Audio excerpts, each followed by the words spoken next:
Você já deve ter ouvido algumas pessoas afirmarem o seguinte: a igreja sou eu. Agora, será que essa afirmação está correta biblicamente? Esse é o tema do vídeo de hoje. Fica comigo até o final. A igreja sou eu. Será que essa é uma verdade bíblica? Eu já quero no início desse vídeo respondê-la. E essa afirmação está bem equivocada. Essa afirmação está equivocada. A igreja não sou eu. A igreja somos nós, o coletivo. Eu faço parte da igreja, mas eu individualmente não sou a igreja. André, se nós não somos individualmente a igreja, o que nós somos? Nós somos templo do Espírito. Há uma grande diferença em sermos igreja individualmente e templo do Espírito. Individualmente somos templo do Espírito, coletivamente nós somos a igreja. Então vamos lá, gente. Se nós pegarmos e analisarmos a Escritura, ali desde o seu início, fazendo uma passagem por ela, você vai perceber que a ideia de Deus sempre foi habitar entre nós.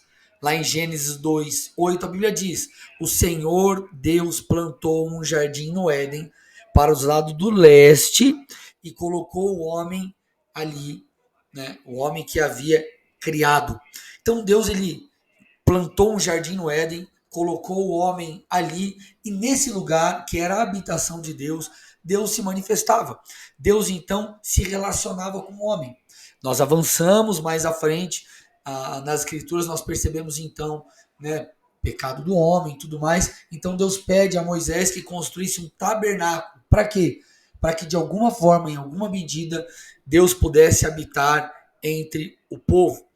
Passamos mais à frente, nós vemos o tabernáculo de Davi, templo de Salomão, sempre com o mesmo intuito, Deus querendo habitar no meio do seu povo. Agora, quando nós passamos para o Novo Testamento, o que nós percebemos?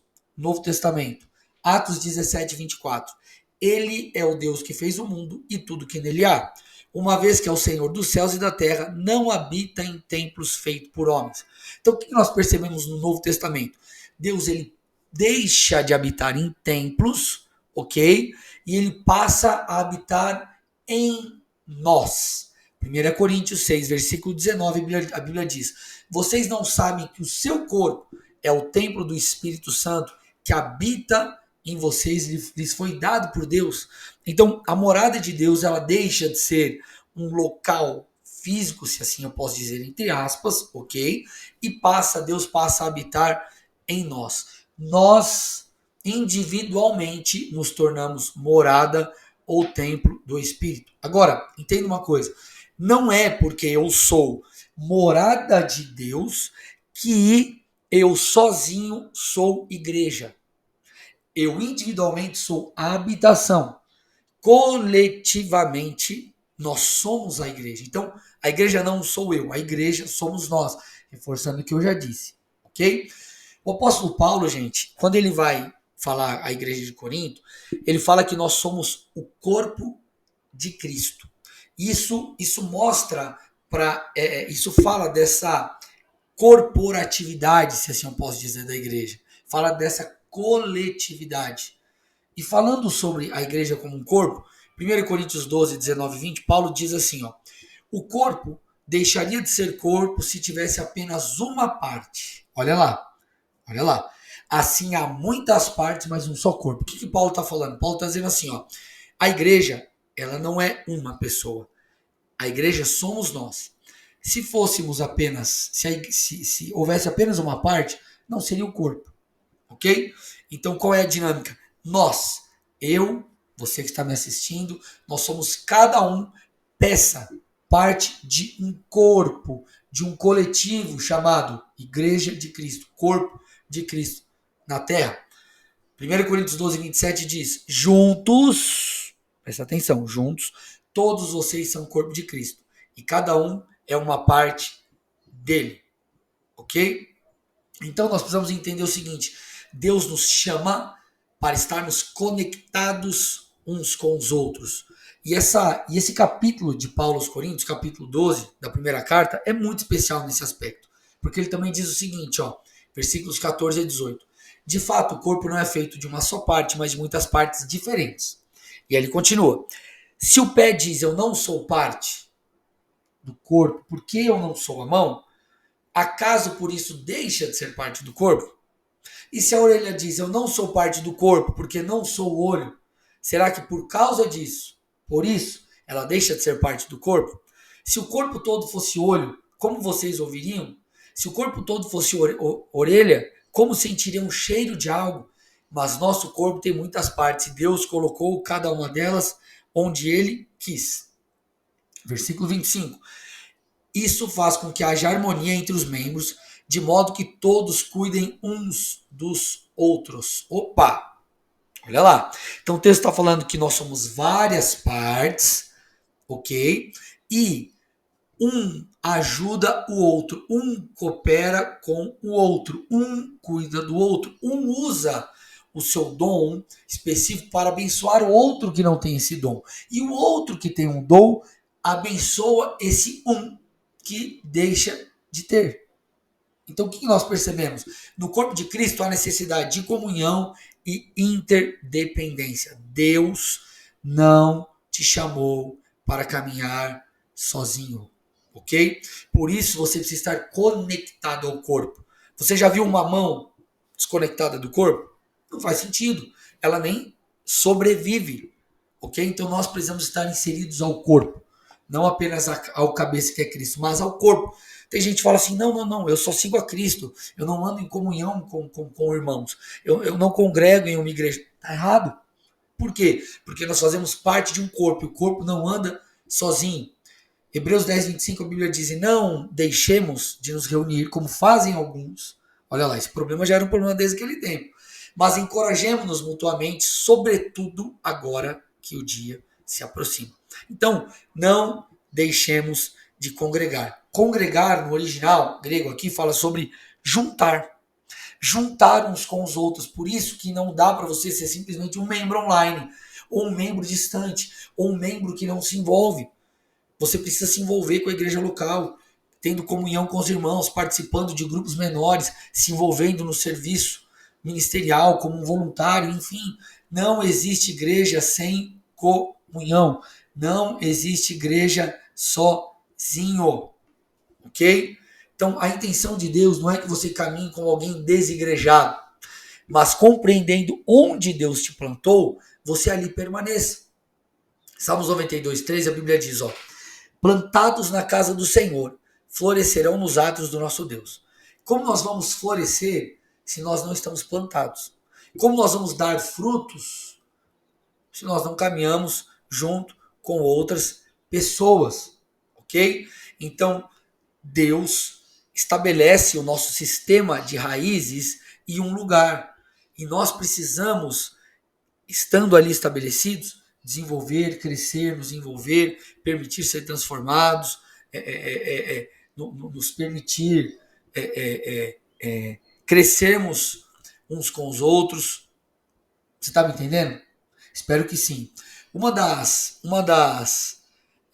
maldições de Caim, você precisa entender isso, foi que ele caminhasse só. Foi que ele caminhasse como um errante sobre a terra. Ou, aplicando para a nossa conversa aqui, que ele fosse uma espécie de desegrejado. Alguém sem comunhão. Gênesis 4, 1 a 12, a Bíblia diz, e agora, Caim, por causa do seu pecado, você é maldito sobre a terra, cuja boca se abriu para receber da sua mão o sangue do seu irmão. Quando você cultivar o solo, ele não lhe dará força. Você será fugitivo e errante sobre a terra. Quantas pessoas nós não vemos hoje em dia que são fugitivas espirituais, são errantes ministeriais. Cada hora está no ministério, cada hora está numa igreja, cada hora está debaixo de uma autoridade. É alguém que não consegue congregar, não consegue estar com alguém, não consegue estar em comunhão com os irmãos. Quando nós paramos, gente, para avaliar os 10 mandamentos, nós percebemos que eles podem ser divididos em dois tipos. Mandamentos verticais, que falam da nossa relação com Deus, e mandamentos horizontais, que falam da nossa relação com o homem. Os mandamentos verticais são os primeiros 4. Não terás outros deuses diante de mim, não farás para ti nenhuma imagem de escultura, nenhum ídolo, não tomarás o nome do Senhor em vão, e lembra-te do dia de sábado e dedique-o ao Senhor. Os outros 6 mandamentos, honra seu pai e sua mãe, não mate, não cometa adultério, não roube, não dê falso testemunho contra seu próximo, não cobice a casa do seu próximo e por aí vai. Esses 6 falam da relação com o próximo. O que eu estou tentando te mostrar aqui? Se a relação com o próximo e um alinhamento sobre ela não fosse importante, o Senhor não gastaria 60% dos 10, né, mandamentos falando sobre isso. Então nós precisamos nos conectar com pessoas, precisamos estar envolvidos com gente, porque só assim nós desenvolveremos o nosso chamado, cresceremos e amadureceremos. Iremos amadurecer. 1 Coríntios 14, 26, a Bíblia diz, ó, portanto, o que diremos, irmãos? Quando vocês se reúnem, cada um de vocês tem um salmo, ou uma palavra de instrução, revelação, palavra em língua, ou uma interpretação, tudo seja feito para a edificação da igreja. O que ele está dizendo aqui para mim e para você? Ele está falando que quando nós nos reunimos, algo acontece. Nós nos edificamos mutuamente. Sem falar, gente, no aspecto de encorajamento, sem falar no aspecto de santificação. Então, talvez você esteja me assistindo, você esteja frustrado com a igreja local. Meu irmão, deixa eu te falar uma coisa. Não pare de colocar a culpa no outro e avalie a sua própria vida. Ok, alguém me feriu? Agora, qual é a minha responsabilidade em relação a isso? Porque Jesus disse que se nós não perdoarmos, nós não seríamos perdoados. Então eu não posso me enfiar num casulo, deixar de viver aquilo que Deus tem, me tornar quem Ele espera que eu me torne, por causa de outros. Lide com as suas emoções, lide com as suas frustrações, lide com os problemas, lide com a sua imaturidade ou com a imaturidade. Né? Lide com a sua imaturidade, eu repito, e lide com a imaturidade também dos outros. Ok? Talvez você se frustrou com pessoas porque elas eram imaturas ainda. Ok? Só que olha o que a Bíblia diz, Efésios 4, 1 a 3. Rogo-vos, pois eu, prisioneiro no Senhor, que andeis de modo digno da vocação a que fostes chamados, com toda a humildade e mansidão, com longanimidade, suportando-vos uns aos outros em amor, esforçando-vos diligentemente por preservar a unidade do Espírito no vínculo da paz. Então ele está dizendo assim, ó, gente, suporte uns aos outros. Se esforce para preservar a unidade. Se esforce para que andem de modo digno da vocação a que fossem chamados. Com toda humildade, com toda mansidão. Vocês estão me entendendo? Então, se esforce para isso. Se esforce para isso. Se você parar para avaliar nas escrituras, você vai perceber que existem muitos textos que falam uns aos outros.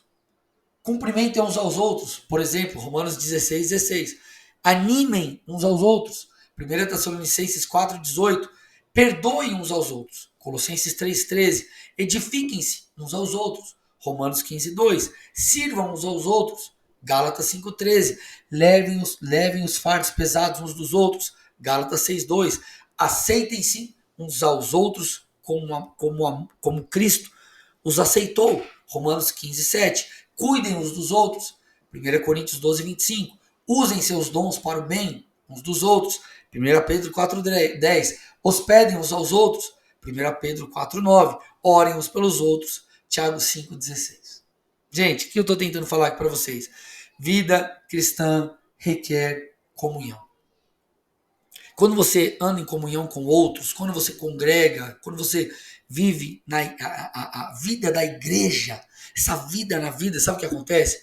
Você percebe os seus erros. Porque você olha o outro irmão e fala, cara, ele teve tal atitude nessa situação. Eu tive ontem, por exemplo, uma atitude diferente quando eu me deparei com uma situação muito parecida com a dele. Você é encorajado, porque talvez você vê uma pessoa ali que esteve com você essa semana e ela estava mal. E hoje, mesmo estando mal, ela está lá celebrando a Deus, cultuando, servindo, se envolvendo. Então, isso faz com que nós tenhamos uma comparação, entre aspas, positiva. Então, nós precisamos entender. Deus nos chama para andar em unidade. Sem falar que Deus não separou apenas pessoas para si, mas um povo para si, algo corporativo. Lucas relata o cântico de Zacarias, Lucas 1,68. Bendito seja o Senhor, o Deus de Israel, porque visitou e redimiu o seu povo. Há uma corporatividade na igreja. Quando João escreve no livro do Apocalipse, as cartas são para 7 o quê? Não são para 7 pessoas, são para as 7 igrejas. O que eu estou tentando te dizer? Quem é a igreja de Cristo? A igreja de Cristo somos nós. E nós somos chamados para caminhar em unidade, crescer uns com os outros. A Bíblia diz que os ministérios, quando fala dos 5, são dados para a edificação do corpo, para a unidade da fé, para que sejamos transformados. Então, os nossos dons é para edificação mútua. Então, deixa eu te falar.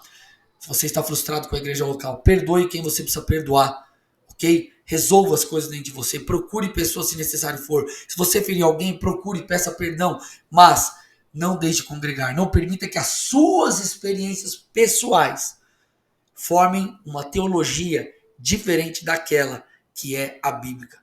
Congregar é bíblico. Nós somos o corpo e corpo caminha junto. Que Deus te abençoe. Curta esse vídeo, deixe seus comentários, compartilhe para todos os seus amigos e irmãos da igreja. Se inscreve no canal, ative as notificações se você ainda não fez. E vamos lá, deixa no comentário sugestões de outros temas para a gente conversar aqui. Até o próximo vídeo.